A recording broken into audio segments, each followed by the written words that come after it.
সাহাবায়ে কেরামদের সঙ্গে রোমকদের লড়াই হতেছে। রোমক সৈন্যরা যুদ্ধে জিততে পারতেছে না কিছুতেই। এরপরে তারা গোয়েন্দা বিভাগের লোক পাঠায় দিল, এদের সঙ্গে জিততে পারি না কেন, একটু খুঁজে দেখে আসো রাত্রে এরা করেটা কি। গোয়েন্দা বিভাগের লোক সারা রাত ঘুরে ঘুরে তারপরে এসে রিপোর্ট করলো। এরপরে এসে তাদের প্রধানের কাছে রিপোর্ট করলো, আমরা যার কাছে গিয়েছিলাম দেখে এলাম হুম বিল্লাইলি রাহবানুন ওয়া বিন্নাহারি ফুরসানুন। আমরা দেখে এলাম যাদেরকে দিনের বেলায় প্রচন্ড শক্তিশালী বীর যোদ্ধা রূপে যাকে যুদ্ধ করতে দেখেছি ময়দানে, রাতের বেলায় দেখলাম গিয়া একেবারে নিতান্ত ফকিরের মতো কেউ তো সেজদায় পড়ে কাঁদতেছে, কেউ আবার তেলাওয়াত করতেছে, চোখ দিয়া পানি পড়তেছে, আবার কেউ নামাজ পড়তেছে, আবার কেউ হাত তুলে রেখেছে তাদের প্রভুর দরবারে, চোখের পানিতে তাদের চোখ বুক ভেসে যেতেছে। সারাটা রাত তেলাওয়াত আর সেজদা আর নামাজের মধ্যে তারা এভাবে কাটিয়ে দিয়েছে। সেনাপতি এই রিপোর্ট শোনার পরে বললেন, ও গোয়েন্দা বিভাগের লোকেরা, আমার রোমক সৈন্যরা শোনো, যে জাতির নৈতিক মান এত উচ্চে, ওই জাতির সঙ্গে যুদ্ধ করা মানে আমাদের আত্মহত্যা করার শামিল। এদের সাথে কিছুতেই আমাদের পক্ষে পারা সম্ভব না। হ্যাঁ, এদের সাথে পারা যাবে যদি এই সম্পর্ক নষ্ট করে দেওয়া যায়। আল্লাহর সাথে তাদের এই গভীর সম্পর্ক যেটা আছে, এই সম্পর্ক নষ্ট করে দিতে হবে, তাহলেই কেবলমাত্র সম্ভব হবে। এদের নৈতিক চরিত্র ধ্বংস করার জন্য প্রচেষ্টা চালাও, তাহলে হয়তো আমরা কামিয়াব হতে পারবো। আমার বন্ধুগণ, এই জন্য গভীর রাত্রে যারা ইমানদার ব্যক্তি তাদের জন্য গভীর রাত্রে জাগার একটা ব্যবস্থা আল্লাহ পাক বলেছেন। ইমানদার ব্যক্তিদের জন্য এটা হলো 2 নম্বরের বৈশিষ্ট্য। ওয়াল্লাযীনা ইয়াকুলুনা রাব্বানা সরিফ আন্না আযাবা জাহান্নাম ইন্না আযাবাহা কানা গরামা।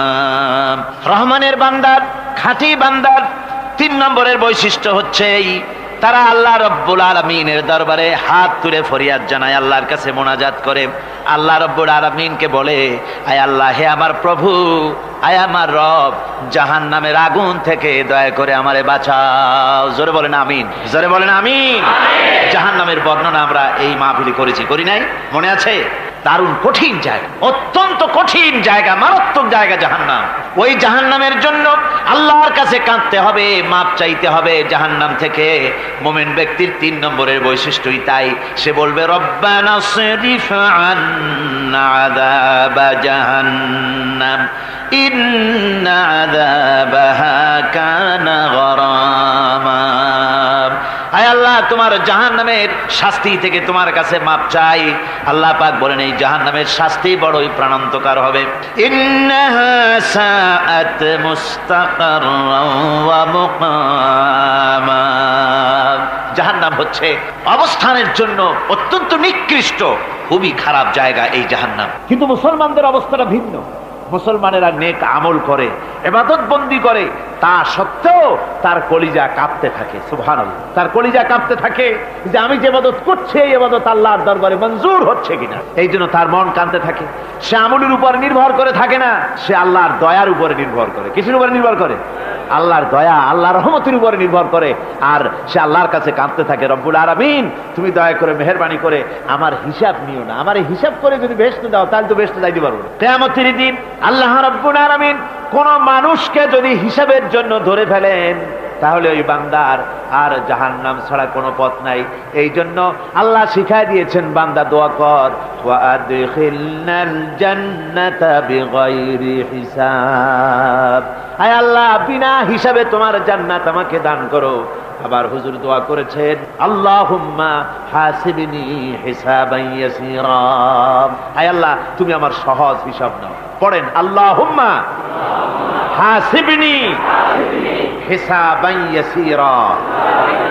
হিসাবে ইয়াসীর, সহজ হিসাব। আয় আল্লাহ, তুমি আমার সহজ হিসাব নাও।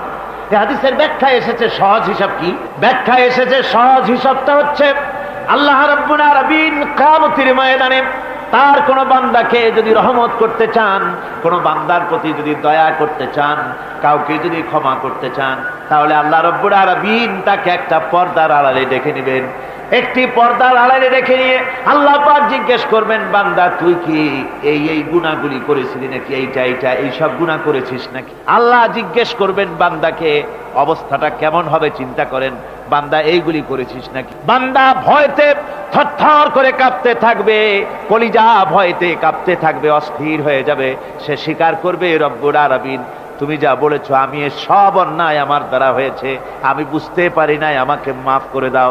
রব্বুল আলামিন বান্দাকে বলবেন, যা বান্দা আমি তোকে মাফ করে দিলাম, আমার জান্নাতে চলে যা। সুবহানাল্লাহ সুবহানাল্লাহ। সুতরাং জাহান্নামের শাস্তি থেকে সব সময়ের জন্য আল্লাহর কাছে মাফ চাইতে হবে। ওয়াল্লাযীনা ইযা আনফাকু লাম ইউসরিফু ওয়া লাম ইয়াকতুরু ওয়া কানা বাইনা যালিকা কাওয়ামা। রহমানের প্রকৃত খাঁটি বান্দা তারা, যারা নাকি যখন খরচ করে খরচের সময় বেহুদা খরচ করে না, আবার খরচের ভিতরে কার্পণ্যতাও তারা করে না। ওয়া কানা বাইনা যালিকা কাওয়ামা, এই দুইয়ের মাঝে তারা ভারসাম্য রক্ষা করে, মধ্যম নীতি অবলম্বন করে চলে। তার মানে হলো পয়সা আছে বলি এই পয়সা দিয়ে তারা মদ খায় না, জুয়া খেলে না, মিনা বাজার ইত্যাদি শয়তানি বদমাশি সিনেমা হল ইত্যাদি বানায়া পাপের বোঝা বাড়ায় না। তারা অতিরিক্ত কোনো খরচ করে না, আবার অর্থ পূজারী ব্যক্তির মতো কার্পণ্যতাও তারা করে না। দুইয়ের মাঝে তারা ভারসাম্য রক্ষা করে। এক শ্রেণীর লোক আছে মাল শুধু জমায়, খরচ টরচ করে না। কোরআন শরীফে বলা হয়েছে, আল্লাযী জামা মালান ওয়া আদ্দাদা, মাল জমা করে আর গুনতে থাকে, মাঝে মধ্যে আবার টেলিফোন করে, হ্যালো সোনালী ব্যাংকের ম্যানেজার সাহেব নাকি? বলে হ্যাঁ, দেখুন তো আমার আমলনামাটায় কত আছে এখন। হিসাব টিসাব করে আর তাড়াতাড়ি, এখন তো আর আমলনামা দেখতে সময় লাগে না, তাড়াতাড়ি দেখা যায়। আগে যেমন ব্যাংকে গিয়ে যদি জানতে কেউ চাইতো যে আমার ডেবিট কত, ক্রেডিট কত, ব্যালেন্স কত ইত্যাদি জানতে চাইলে তাকে একেবারে সেই লেজার খোলা লাগে, বিরাট বিরাট বই, বড় বড় কিতাব যা গরুর গাড়ি দিয়ে টানা লাগে, এত বিশাল বিশাল বই ছিল। এখন সেগুলি সংক্ষিপ্ত হয়ে একেবারে কম্পিউটারের মধ্যে ঢুকানো হয়েছে। কম্পিউটারের ভেতরে রয়েছে একটা ছোট্ট যন্ত্র যার নাম হলো মাইক্রোচিপস, একেবারে এতটুকু ছোট্ট মাইক্রোচিপ। এই মাইক্রোচিপসের ভেতরে হাজার হাজার ক্লায়েন্টসদের ডেবিট ক্রেডিট, তাদের ট্রানজেকশন, তাদের ব্যালেন্স সব কিছু রয়ে গেছে।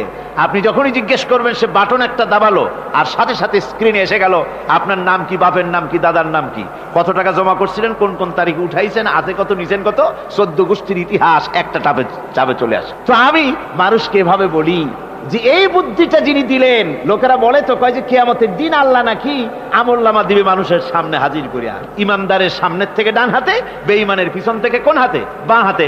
এখন ওই আমলনামা সারা জীবনে যত কথা বলছি, যত কাজ করছি সব তাতে লেখা থাকবে।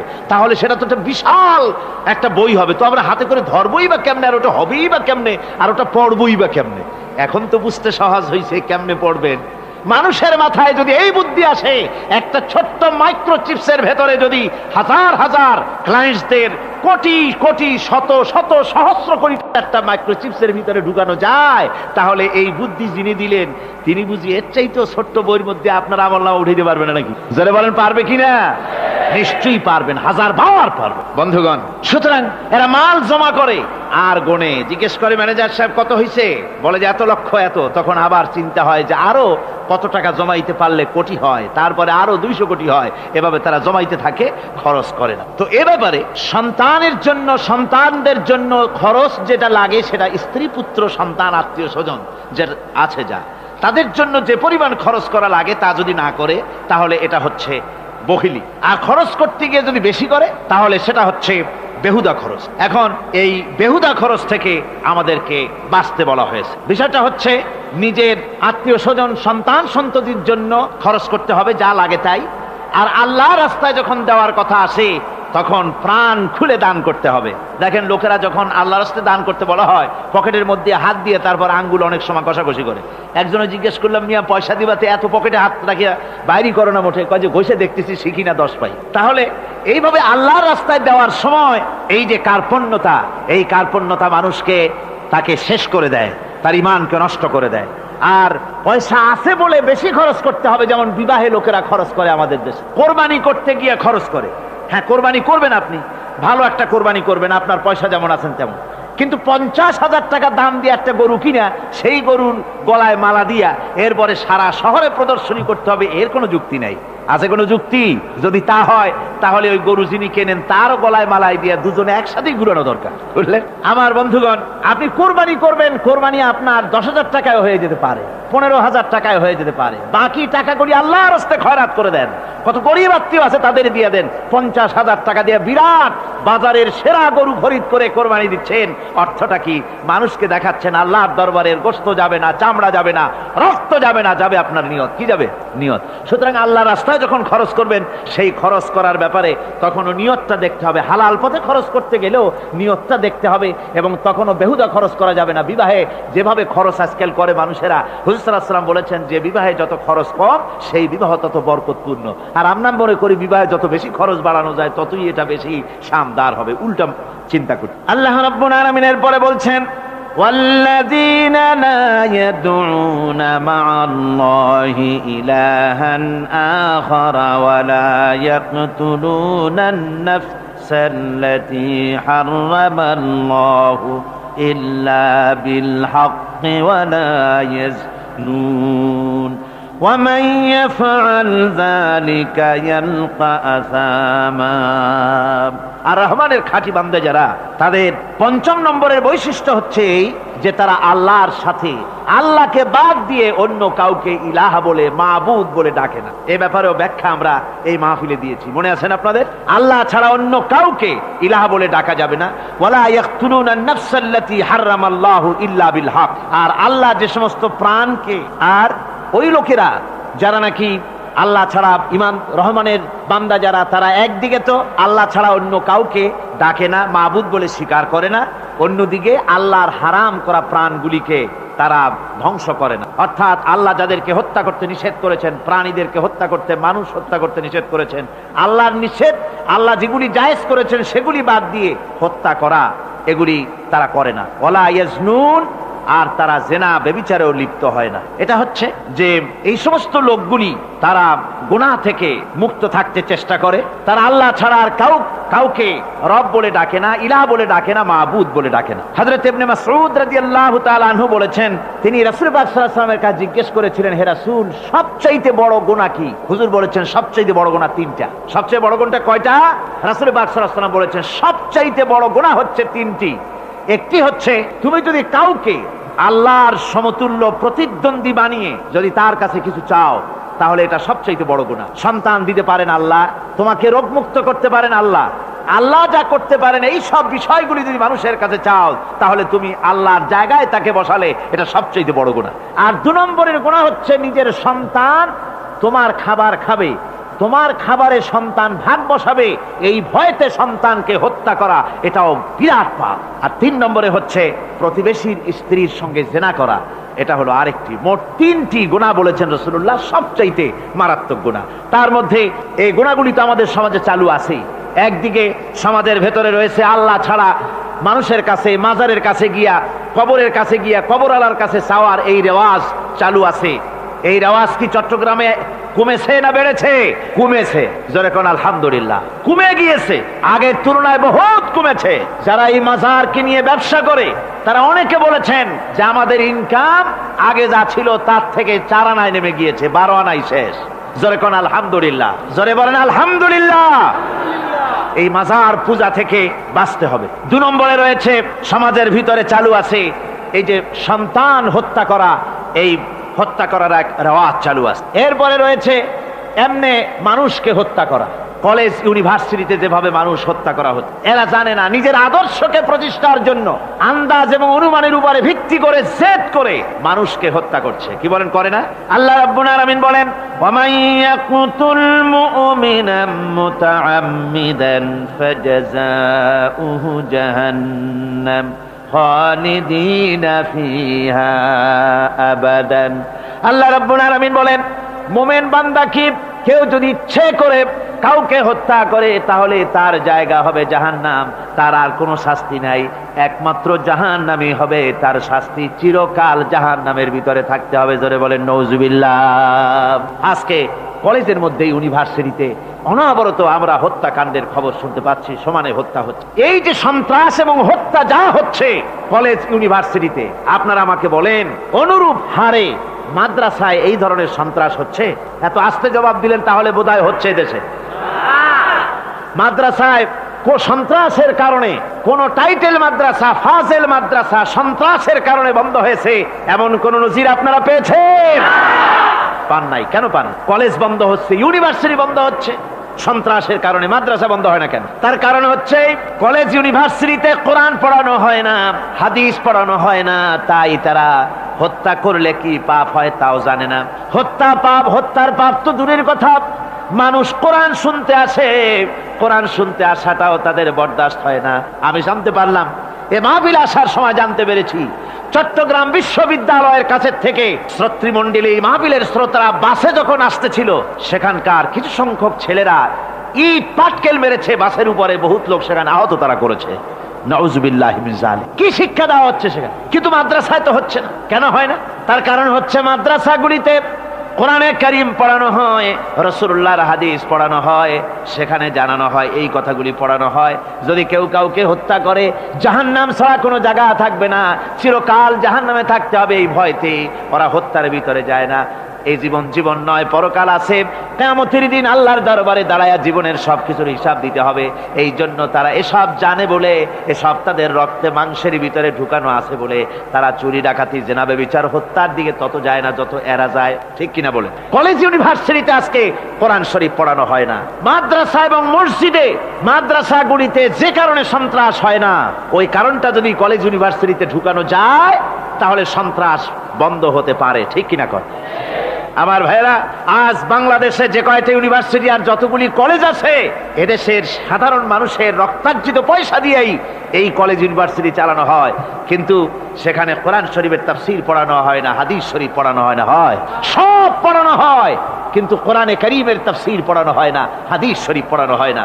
যদি ওই কলেজ ইউনিভার্সিটির ছাত্রগুলিকে কোরআন শরীফ পড়ানো হতো, কোরআনের তাফসীর পড়ানো হতো, কলেজ ইউনিভার্সিটিতে হাদিস শরীফ যদি পড়ানো হতো, ইসলামের অর্থনীতি সমাজনীতি যদি পড়ানো হতো, তাহলে কলেজ আর ইউনিভার্সিটি গোটা জাতিকে মাস্তান আর গুন্ডা উপহার দিত না, খালিদ বিন ওলীদের মতো মুজাহিদ উপহার দিত। জোরে বলেন সুবহানাল্লাহ।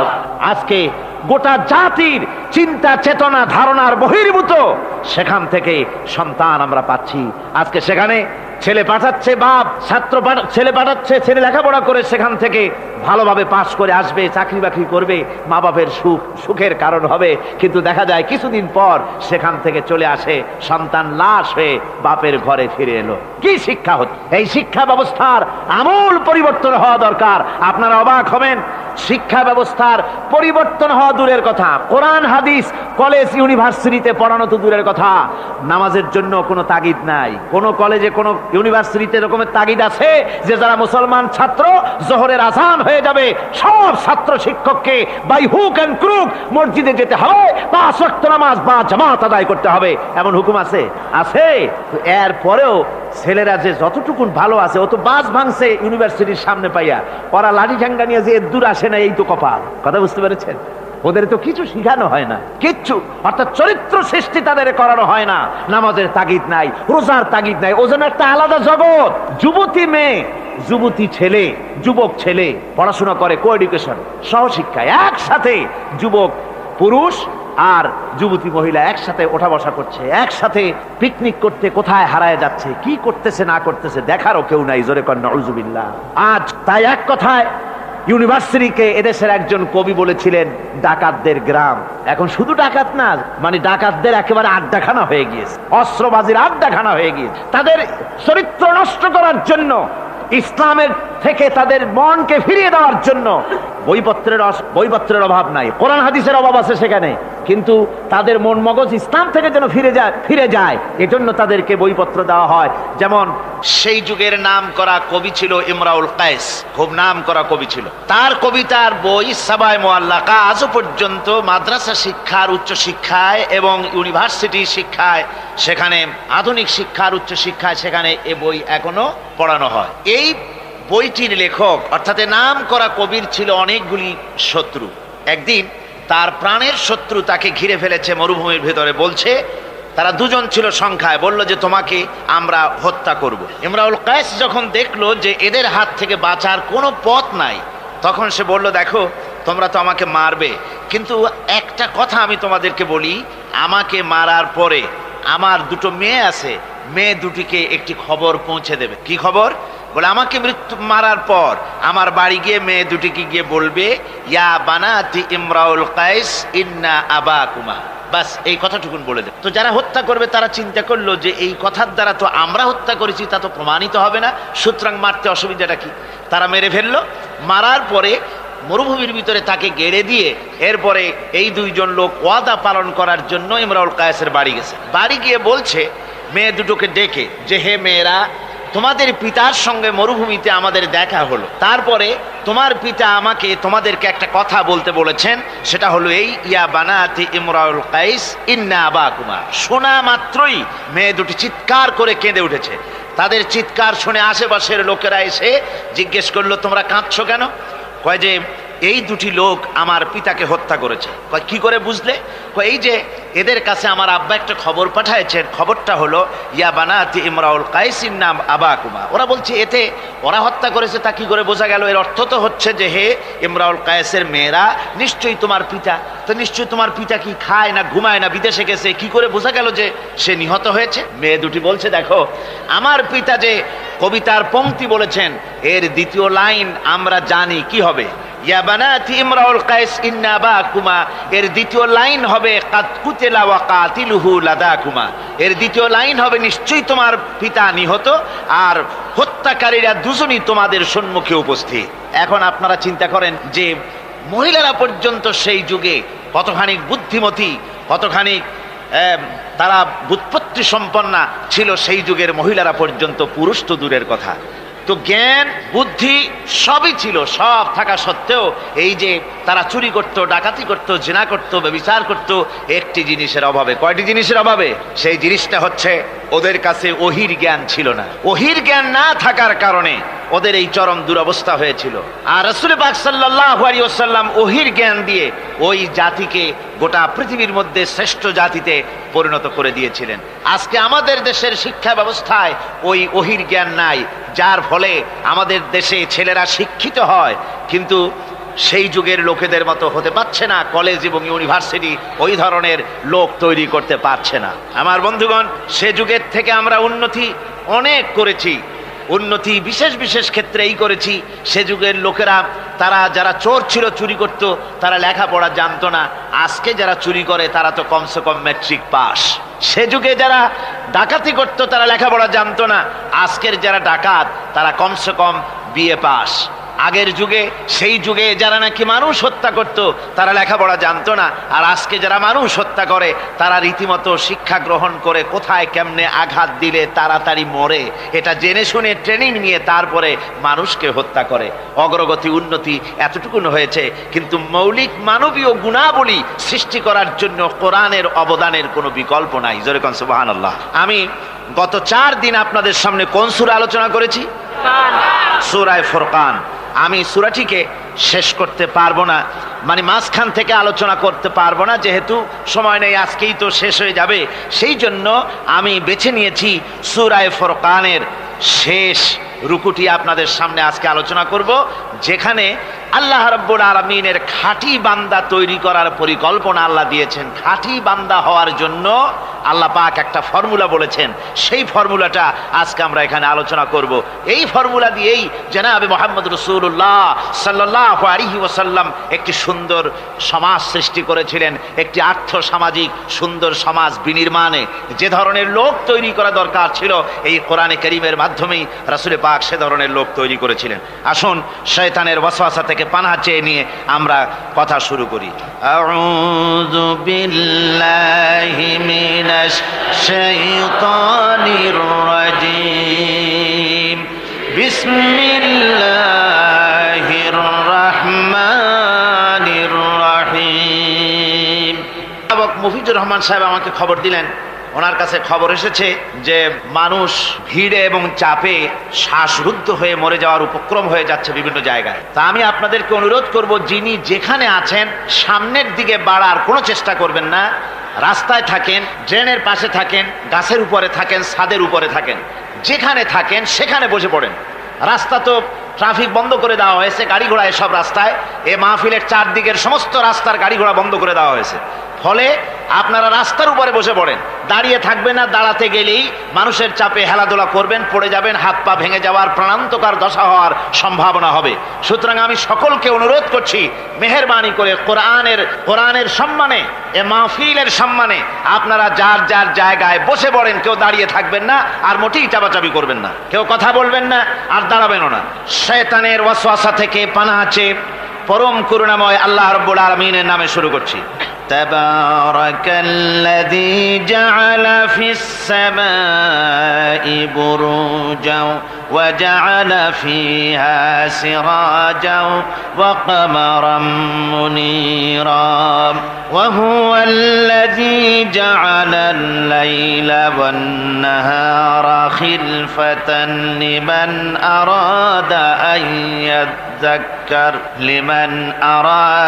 আন ইয়াযাক্কার আও আরাদা শুকুরা। সাদাকাল্লাহুল আযীম। অতীব বরকতশালী সেই মহান সত্তা, যিনি আকাশ সমূহকে বুর্জ সমূহ দিয়ে যিনি সংস্থাপন করেছেন, বুর্জ স্থাপন করেছেন এবং তাতে একটি প্রদীপ স্থাপন করেছেন, আর আলোকমণ্ডিত এক উজ্জ্বল চাঁদ স্থাপন করেছেন। ওয়াহুয়াল্লাযী জাআলাল লাইলা ওয়ান নাহারা খিলফা, আর তিনি রাত এবং দিনকে পরস্পরের স্থলাভিষিক্ত বানিয়েছেন। লিমান আরাদা আন ইয়াযাক্কারা আও আরাদা শুকুরা, তাদের জন্য যারা এর থেকে উপদেশ অর্জন করতে চায়, জ্ঞান লাভ করতে চায় এবং শুকর আদায় করতে চায়। শুকর আদায়কারীর জন্য, জ্ঞান অন্বেষণকারীদের জন্য আল্লাহ পাক এগুলি করেছেন। এখানে বুর্জ শব্দের অর্থ হচ্ছে প্রাসাদ বা সুদৃঢ় স্থাপত্য। প্রাচীন খগোল বিজ্ঞানে বুর্জ বলা হতো সেই 12টি কক্ষপথকে। কোন মুফাসসির এই বুর্জকে বলেছেন গ্রহকে বুর্জ হিসাবে তারা ব্যাখ্যা করেছেন। আসলে আল্লাহ রাব্বুল আলামিন তিনি মহাশূন্যকে যে কিভাবে সজ্জিত করেছেন, কত সুন্দরভাবে করেছেন, তার ব্যাখ্যা কোরআনে কারীমের বিভিন্ন জায়গায় এসেছে। আল্লাহ পাক বলছেন, ওয়ালাকাদ জাআলনা ফিস সামাই বুরুজাও ওয়া যায়্যানাহা লিন-নাযিরিন। আমি আকাশে বহু সংখ্যক সুদৃঢ় বুর্জ স্থাপন করেছি এবং দর্শকদের জন্য তা অত্যন্ত সুসজ্জিত করে, সুদৃশ্য করে আমি সংস্থাপন করেছি, সুন্দর করে স্থাপিত করেছি। মহাশূন্য, এর মধ্যে আল্লাহ পাক সৃষ্টি করেছেন অগণিত গ্রহ উপগ্রহ। কত গ্রহ আছে, কত উপগ্রহ আছে, বিজ্ঞানীদের কাছে আজও পর্যন্ত তার কোনো হিসাব মেলেনি। মহাশূন্যে আল্লাহ পাক, মহাশূন্যের মহাবিস্ময়। বর্তমান বিজ্ঞান ক্রমান্বয়ে আশ্চর্য হয়ে যাচ্ছে তাদের নতুন নতুন আবিষ্কারের মাধ্যমে, চিন্তা ভাবনার মাধ্যমে, যে মহাশূন্য আল্লাহ পাক মহাস্রষ্টা কি করে রেখেছেন একটি বিশাল এক বিস্ময়ের কারখানা। সেখানে রয়েছে মিল্কি ওয়ে, যাকে বলা হয় ছায়াপথ। বিজ্ঞানীরা বলেছেন প্রায় 20,000 কোটি তারকা রয়েছে এই মিল্কি ওয়ের ভেতরে, ছায়াপথের ভেতরে। আবার কেউ কেউ বলেছেন যে সেই তারকার সংখ্যা বলা সম্ভব হবে না, সমুদ্র সৈকতের বালুকণা গণা তবুও সম্ভব, কিন্তু আকাশের তারকারাজি গণা সম্ভব নয়। এখন আল্লাহ পাক সেই মহাশূন্যের ভেতরে সৃষ্টি করে রেখেছেন এই ছায়াপথ। ছায়াপথের ভিতরে আছে যে তারকাগুলি, বিজ্ঞানীরা বলেছেন যে এই তারকাগুলি এত বিরাট বিরাট তারকা আছে। আগে তো ওনারা বলেছিলেন পৃথিবীর চাইতে সূর্যটা হচ্ছে পৃথিবীর চাইতে 13 লক্ষ গুণ বড়। এই বিরাট সূর্য ছিল তাদের কাছে বিস্ময়। এখন তারা বলছেন না, মিল্কি ওয়ের ভিতরে যে সমস্ত তারকার সন্ধান আমরা পেয়েছি, সে সমস্ত তারকা এত বড় বড় বিরাট দানবের মতো, যে ওর এক একটা তারকার ভেতরে যে সূর্য পৃথিবীর চাইতে 13 লক্ষ গুণ বড়, এরকম অন্তত 3 কোটি সূর্যকে একটা তারকার মধ্যে ঢুকিয়ে দেওয়া যায়। সুবহানাল্লাহ, কি বিশাল কাণ্ড! এখন এই তারকা, এই গ্রহ এবং উপগ্রহ রাজি মহাশূন্যে সব পরিভ্রমণ করছে, কেউ কিন্তু দাঁড়িয়ে নাই। বিজ্ঞানীরা বলছেন, কেউ বলেছেন সূর্য ঘোরে, কেউ কয় না পৃথিবী ঘোরে, কেউ কয় না ওই চন্দ্র ঘোরে, কেউ কয় যে না আমরা মিলে সবাই ঘুরি।